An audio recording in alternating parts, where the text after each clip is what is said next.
continuamos en la segunda parte del programa conversando con el doctor Luis Sosa Sánchez, miembro titular de la Sociedad Venezolana de Medicina Interna. Doctor, bienvenido a Noticias Globovisión Salud. Gracias por acompañarnos. Gracias por la invitación.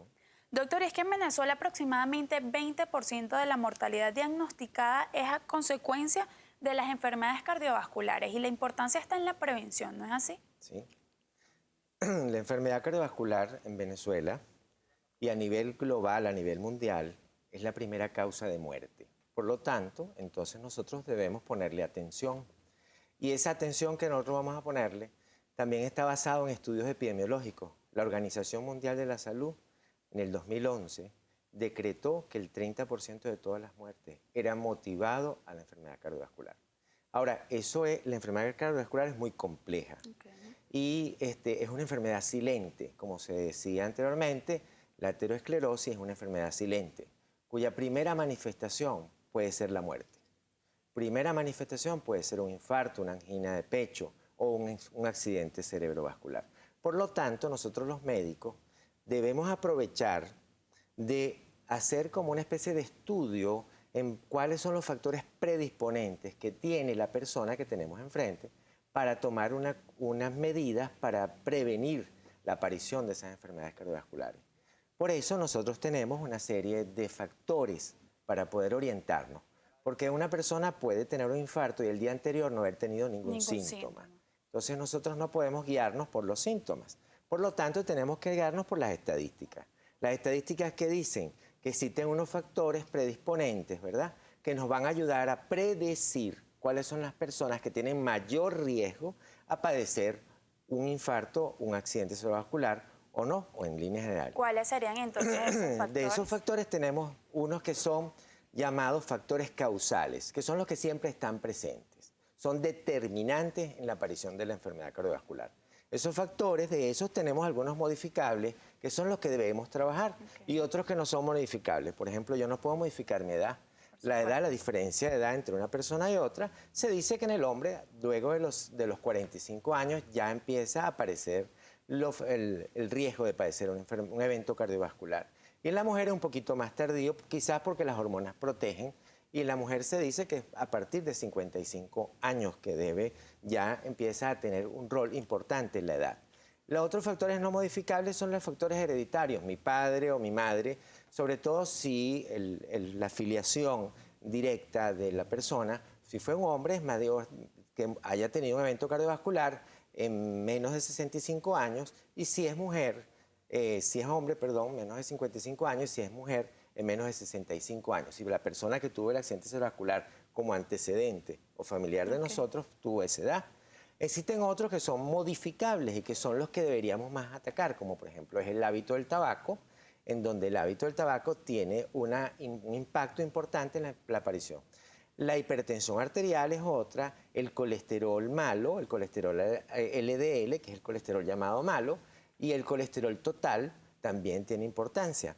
La presencia o no de diabetes mellitus también es importante. Por lo tanto, estos factores que se llaman causales, hay unos modificables, otros no modificables. Hay otros factores que son condicionantes, que hacen que estos factores causales tengan un impacto más importante. Por ejemplo, la inactividad física es un factor condicionante.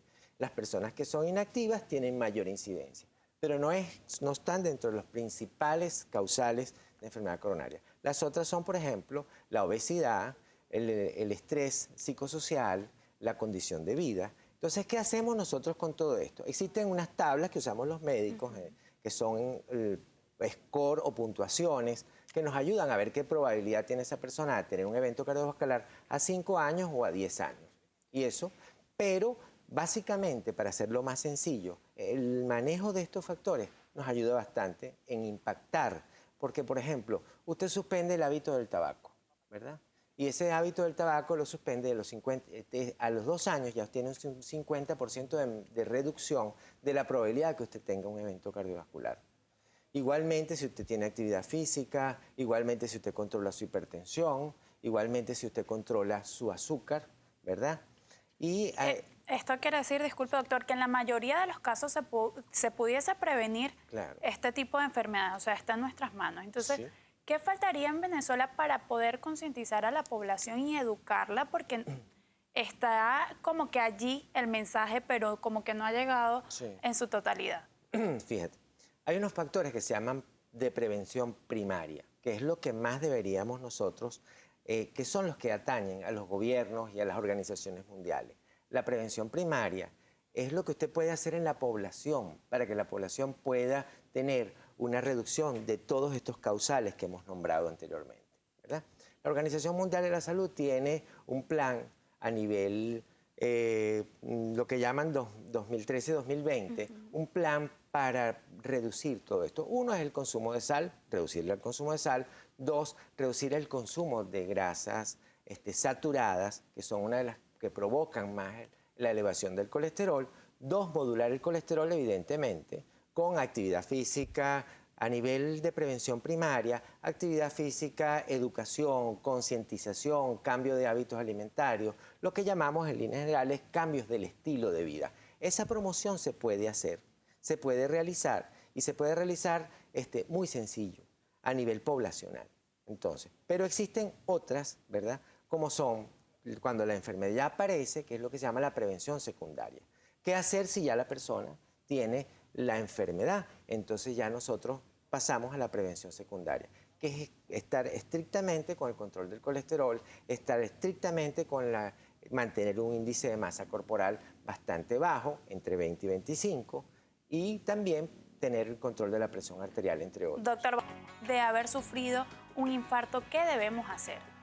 Bueno, después que usted ya sufrió un infarto, las medidas son más estrictas, porque uno va a evitar la reaparición de los eventos. Entonces, por lo tanto, ya el colesterol bajo, nosotros debemos tener un colesterol por debajo de 200, el colesterol total.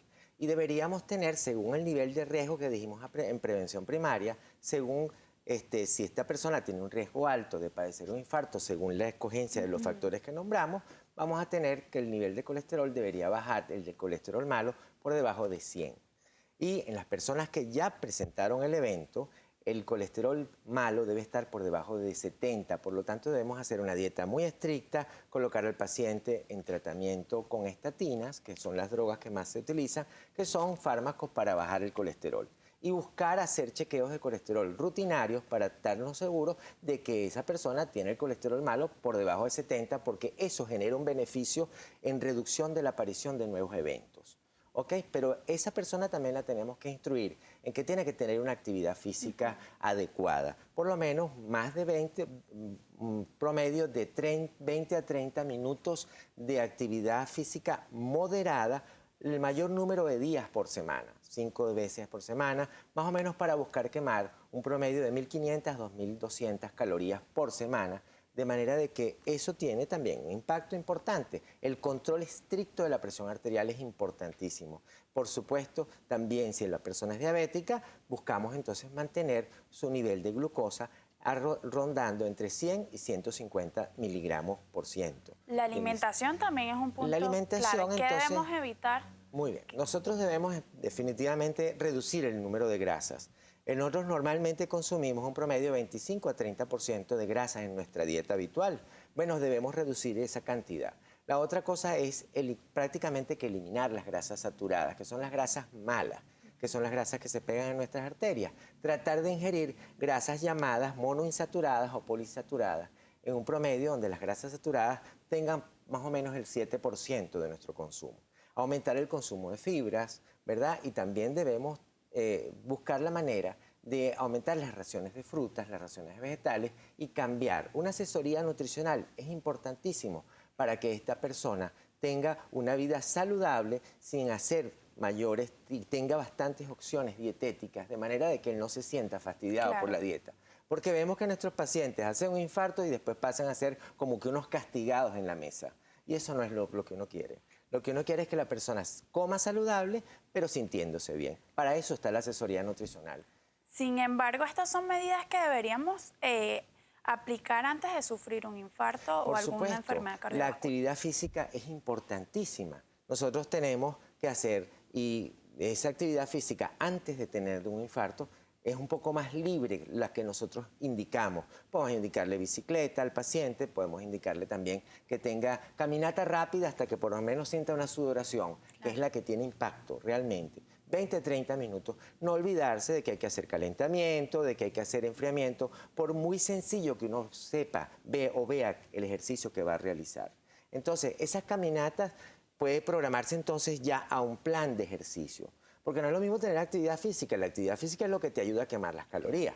Pero luego el ejercicio es aquello que tú haces más planificado, consuetudinario. Y el deporte es muy diferente, porque el deporte va acompañado de un evento. Entonces, ese ejercicio que queme calorías y esa actividad que quema calorías tiene impacto también como factor condicionante. Luego, por ejemplo, el paciente tiene que dejar de fumar, evidentemente. Claro. Y si tuvo un infarto, tiene que buscar dejar de fumar. El control de la presión arterial tiene que ser muy estricto. La relación con el médico, toda vez que usted tiene un evento cardiovascular, es importantísimo con su cardiólogo tratante. Y el internista juega un rol importante, sobre todo en la prevención cardiovascular. Doctor, ¿es un mito o una realidad que las personas jóvenes tienen un accidente cardiovascular podría tener mayor impacto para su salud? Bueno, las personas jóvenes sufren de placas un poco diferentes a las personas mayores. Lo aparatoso de un infarto en la edad joven no es tanto en el momento, sino es el pronóstico que tiene. Por eso que uno debe a las personas jóvenes instruirlas, porque uno ve de repente personas jóvenes comiendo de una manera en donde la grasa representa el 60% de su ingesta, fuman, de repente nunca se han chequeado el colesterol, no saben cuál es porque te puede traer enfermedades congénitas, ¿verdad? Donde tiene sus triglicéridos elevados, donde tiene su colesterol elevado, y entonces si usted no la detecta, no hace nada por ello. Y los ves inactivos. Entonces, inactividad física, alta ingesta de grasa, tabaco, estrés, todo eso va incidiendo para que usted tenga la formación de placas que pueden estar en sus coronarias y que usted las puede prevenir si hace una buena educación. Doctor, ya nos queda poco tiempo. ¿Es igual el riesgo de padecer un infarto en miocardio y un accidente cerebrovascular? ¿Cuáles serían las diferencias? Ahí los factores de riesgo cambian en cuanto al impacto. Por ejemplo, el colesterol tiene mucho impacto en la enfermedad coronaria, mientras que la hipertensión tiene mucho impacto en la enfermedad cerebrovascular. La enfermedad cerebrovascular, fíjense qué importante es esto. En Inglaterra, en el 2011, se gastaron 9 billones de libras esterlinas en todos los costos que tenían los pacientes que presentaban un accidente cerebrovascular, en atenderlo, en toda la discapacidad, en las casas de reclusión donde van a estar finalmente cuando los pacientes ya están muy discapacitados del punto de vista motor. Se gastó esa cantidad, por lo tanto, y se dieron cuenta que los pacientes que tenían accidente cerebrovascular, el 70% o era por hipertensión o era por insuficiencia cardíaca, porque el accidente cerebrovascular, la trombosis que ocurre a nivel cerebral es más que todo embólica, viene del corazón o viene de la carótida. Por lo tanto, entonces nosotros tenemos otro mecanismo y ahí el colesterol no ha tenido tanto impacto. Pero la enfermedad coronaria, a la vez indirectamente también incide, porque la aterosclerosis no es única del corazón, y el paciente que tiene enfermedad coronaria puede embolizar coagulitos que van hacia arriba y pueden generar el evento trombótico. Doctor, ya nos queda poco tiempo, ya debemos finalizar. Entonces, rápidamente, ¿cuáles son sus recomendaciones para la prevención de las enfermedades cardiovasculares? Las recomendaciones, uno, que haga una visita médica para que sea orientado. No tiene que estar metido en el médico a cada ratico. Pero una visita médica, ¿verdad?, donde usted pueda orientar a cuáles son los factores modificables para que usted pueda reducir la incidencia de infarto del miocardio. Y una vez que los tenga, debe hacer un chequeo cada cierto tiempo a ver cómo anda su colesterol, cómo va su tensión y prevenir la aparición de ello. Hay una cosa que se llama la condición para que no aparezca la hipertensión. Ahí puede usted también actuar en la reducción de la sal. Usted evita la hipertensión y al reducir la hipertensión va a evitar el infarto del miocardio. O sea, son factores condicionantes. Si usted tiene sobrepeso, controla su peso y a la vez va a tener menos incidencia de diabetes y al tener menos incidencia de diabetes va a tener menos incidencia de enfermedad coronaria. Por lo tanto, nosotros entonces debemos ver al individuo globalmente y no esperar a que esta enfermedad tenga síntomas para empezar a tratarla.